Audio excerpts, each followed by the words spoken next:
का जो टॉपिक है वो है highest peak of different continent. अलग अलग कॉन्टिनेंट में सबसे जो ऊंचे पर्वत हैं वो कौन कौन से हैं उनके बारे में देखना है।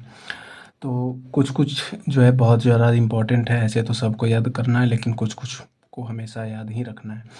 जैसे यूरोप यूरोप का जो सबसे ऊंचा माउंटेन है वो है माउंट एल्ब्रूस। तो नाम याद रखना है, यूरोप का सबसे हाईएस्ट जो पीक है माउंट एल्ब्रूस है। ऑस्ट्रेलिया का सबसे हाईएस्ट पीक क्या है? माउंट कोसिस जुको। फिर है क्या साउथ अमेरिका का माउंट एकोंगुआ। तो ये ध्यान रखना है, लेकिन ये माउंट एकोंगुआ इसमें ज़रूरी जो है यूरोप वाला बहुत ज़रूरी है। ये वाला जो है हमारा क्या इम्पोर्टेंट है, यूरोप वाला बहुत इम्पोर्टेंट है। हालांकि इम्पोर्टेंट सब है लेकिन यूरोप वाला इधर इम्पोर्टेंट है। फिर है एशिया एशिया का जो सबसे हाईएस्ट पीक है माउंट एवरेस्ट। कभी कभी इसका हाइट पूछ देता है। 8848.6 मीटर। किस कंट्री में है? तो नेपाल में है कि नहीं। तो ये बहुत इम्पोर्टेंट है एशिया का। फिर पूछ रहा है अफ्रीका का सबसे हाईएस्ट जो है कौन है? तो माउंट किलिमंजारो तंजानिया में है कि नहीं। इसमें ध्यान रखना है ये कैसा माउंटेन है, तो एक वोल्केनिक माउंटेन है। ये वोल्केनिक पीक है या वोल्केनिक माउंटेन है कि नहीं। तो अफ्रीका का सबसे हाईएस्ट पीक कौन सा है? तो माउंट किलिमंजारो, जो कि तंजानिया कंट्री में है।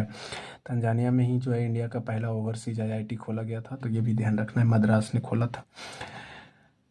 फिर इंडिया का सबसे हाईएस्ट पीक कौन है? तो इंडिया का जो है सबसे हाईएस्ट पीक है कंचनजंगा, जो कि असम में है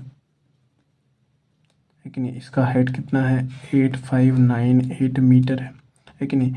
ऐसे इंडिया का सबसे हाईएस्ट पीक K2 है, जिसको गॉडविन ऑस्टिन भी बोलते हैं, लेकिन क्योंकि ये क्या है हमारा पीओके वाले हिस्से में चला जाता है, पाकिस्तान इसको कब्जा कर लिया है। तो अगर इंडिया की बात करें फिलहाल में, इंडिया में सबसे जो है ऊंचा कौन है? तो कौन सा है? कंचनजंगा है, जो कि असम में है। 8598 मीटर इसकी ऊंचाई है। तो ये सभी को याद रखना है। इसके बाद है, साथ में ही देख लेते हैं क्या 1857 का जो रिवॉल्ट था उसमें कौन कौन से एरिया से कौन कौन से उसके लीडर्स थे और उसको सप्रेस करने वाला कौन था, अंग्रेज जो भी था वो कौन कौन थे। तो यहाँ पर लिस्ट दिया हुआ है, लेकिन इससे पहले जो है थोड़ा सा हम देख लेंगे 1857 के रिवॉल्ट के बारे में। तो 1857 का जो रिवॉल्ट है इसके बारे में थोड़ा सा हम बैकग्राउंड देख लेते हैं। हालांकि हिस्ट्री में इसको डिटेल से पढ़ना है तो हम पूरा नहीं देखेंगे, हम देखेंगे यहाँ पर सिर्फ इमीडिएट कॉज, इसका मेन रीज़न क्या था। तो इमीडिएट कॉज की बात करते हैं तो 1853 में क्या है, एक गन लाया गया था, एक इन्फेंट्री शामिल किया गया था ब्रिटिश आर्मी में, जो कि क्या है उसका जो कार्टिलेज था, अब ये रियलिटी है या नहीं, एक अफवाह फैल गया, अफवाह सा, कि उसका जो कार्टिलेज है वो पॉर्क और बीफ का बना हुआ है। पॉर्क यानी सुअर, बीफ यानी गाय भैंस की मांस। तो गाय का बहुत ज़्यादा जो है वैल्यू है हिंदूज़ में, और पॉर्क सुअर को छूना मना है मुस्लिम्स में। तो दोनों ही आर्मी के जो लोग थे वो भड़क गए। सबसे पहले क्या है, मंगल पांडे ने जो है इस कार्टिलेज को यूज़ करने से मना कर दिया। हायर ऑफिसर ने उनको ज़बरदस्ती यूज़ करने बोला तो उन्होंने उनको गोली मार दी। तो गोली मार दी तो उनको फांसी दे दिया गया था 8 अप्रैल को, है कि नहीं। 8 अप्रैल को उनको फांसी दे दिया गया था, ये ध्यान रखना है। फिर क्या, ये मंगल पांडे कौन से इन्फेंट्री से थे? तो 34 नेटिव इन्फेंट्री, ये ध्यान रखना है, उसके एक सोल्जर थे, पूछता है। फिर 24 अप्रैल को क्या होता है कि थर्ड नेटिव जो कैवलरी है वो रिफ्यूज़ कर देती है सेम वही गन को यूज़ करने से, कि हम यूज नहीं करेंगे उस गन को।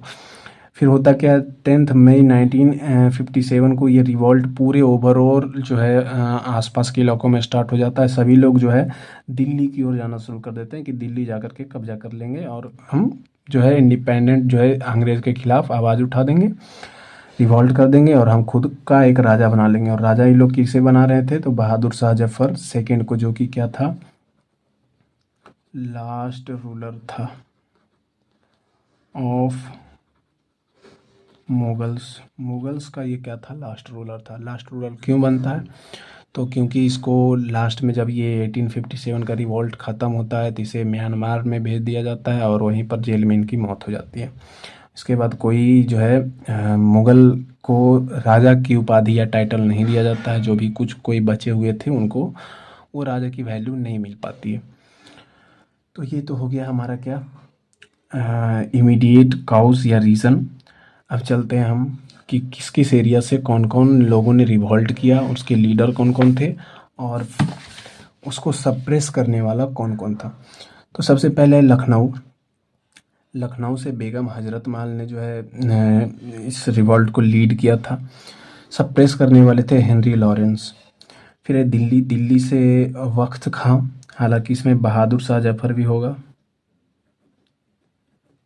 बहादुर शाह जफर, कहीं कहीं पर यह भी देता है बहादुर शाह जफर, लेकिन नहीं, क्योंकि वहीं का राजा था, लेकिन मेन ये थे वक्त खान।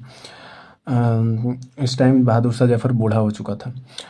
यहाँ से सप्रेस करने वाले थे जॉन निकोलसन। फिर है झांसी से रानी लक्ष्मीबाई, इसको दबाने वाला ह्यूरोज। ये क्वेश्चन बहुत बार पूछा है, ये दोनों उतना नहीं पूछा लेकिन ये बहुत बार पूछा है, झांसी से किसने सप्रेस किया था, ह्यूरोज। अब इसमें एक और क्वेश्चन जो बन जाता है वो है रानी लक्ष्मीबाई से, कि रानी लक्ष्मीबाई का बचपन का क्या नाम था। तो इनके बचपन का नाम था मणिकर्णिका,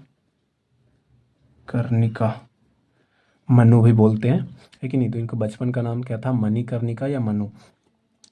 फिर है ग्वालियर से तात्या टोपे, इधर वाला सप्रेसर का नाम नहीं जरूरी है तो हम नहीं लिखे। इलाहाबाद लियाकत अली। जगदीशपुर है कि नहीं, जगदीशपुर बिहार में ही है, यहाँ से कुंवर सिंह ने लीड किया था। कानपुर से नाना साहब ने लीड किया था, कर्नल कॉम्पबेल ने इसको सप्रेस किया।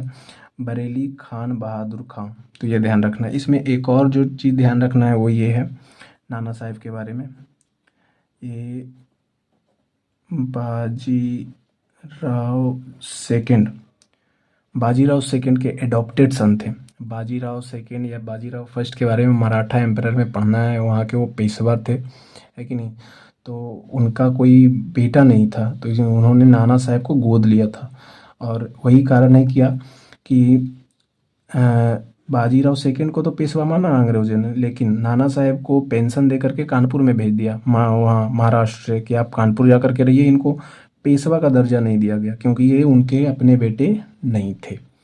और यही 1857 के रिवॉल्ट में नाना साहब ने खुद को पेशवा बोल दिया कि अब हम पेशवा हैं, हमें किसी की जो है वैल्यू की ज़रूरत नहीं है कि कोई बोलेगा तभी हम पेशवा बनेंगे, हम खुद में पेशवा हैं। तो वो इन्होंने रिवॉल्ट किया था। तो ये ध्यान रखना है, लीडर्स बहुत ज़रूरी है, सप्रेसर में हीरो ज़रूरी है। ठीक है, आज के लिए इतना ही।